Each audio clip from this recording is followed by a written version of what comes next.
Halo semuanya, perkenalkan nama saya Muhammad Iksan Arif Nurwanto. Saya berasal dari SMA Negeri 1 Pelemahan.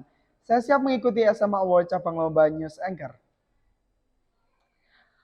Salam jumpa pemirsa, kembali lagi bersama saya Muhammad Iksan Arif Nurwanto dalam Smapa News. 30 menit ke depan kami akan menemani Anda dengan berbagai informasi terkini. Informasi yang akan kita kupas yaitu mengenai Ibu Kota Negara IKN Nusantara. Pembangunan Ibu Kota Negara (IKN) Nusantara merupakan salah satu program prioritas nasional pemerintah pada tahun 2022. Pemerintah menargetkan pemindahan Ibu Kota Negara (IKN) paling lambat akhir tahun 2024. Sehingga pada tahun ini diperkirakan sudah dapat dilakukan pembangunan kantor pemerintahan dan bangunan inti dari Istana Kepresidenan. Saat ini, proyek pembangunan masih berfokus pada perbaikan dan pelebaran jalan menuju gedung inti. Jalan tersebut adalah akses logistik menuju gedung inti IKN yang telah dimulai perbaikannya sejak 4 bulan silam.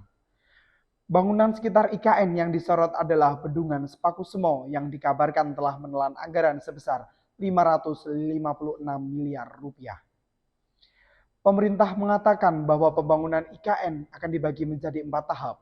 Tahap pertama yaitu persiapan, mencakup pembangunan jalan, pendirian sentra-sentra logistik, dan pembangunan rumah untuk pekerja.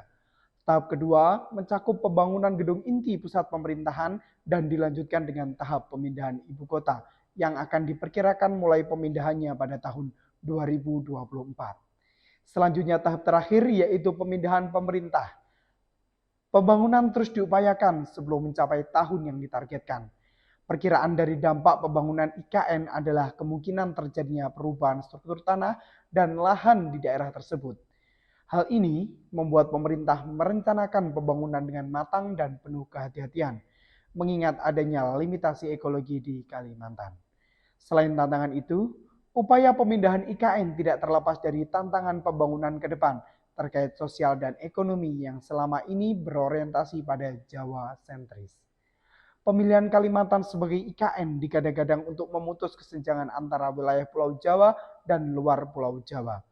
Rencana pemindahan ibu kota Nusantara sejalan dengan amanat dari Bapak Presiden dan berlandaskan visi pembangunan IKN.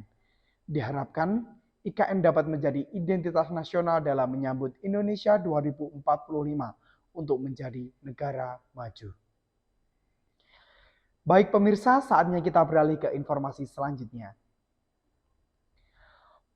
Pemindahan ibu kota negara ini bukan hanya sekadar soal nama, bukan juga menyoalkan sebagai rektorita politik dan praktik politik mercusuar.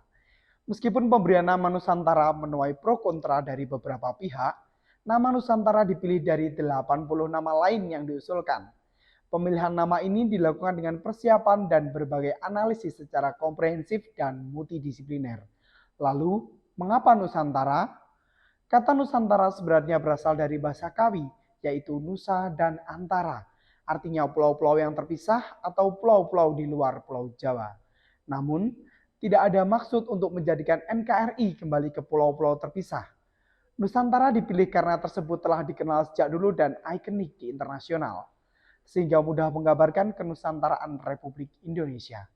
Meskipun demikian, seyogianya ada penjelasan lebih lanjut dari Presiden dan jajarannya, serta tim perumus mengenai pemilihan nama dengan penjelasan yang mendasar dan komprehensif, guna menepis polemik yang mungkin terjadi.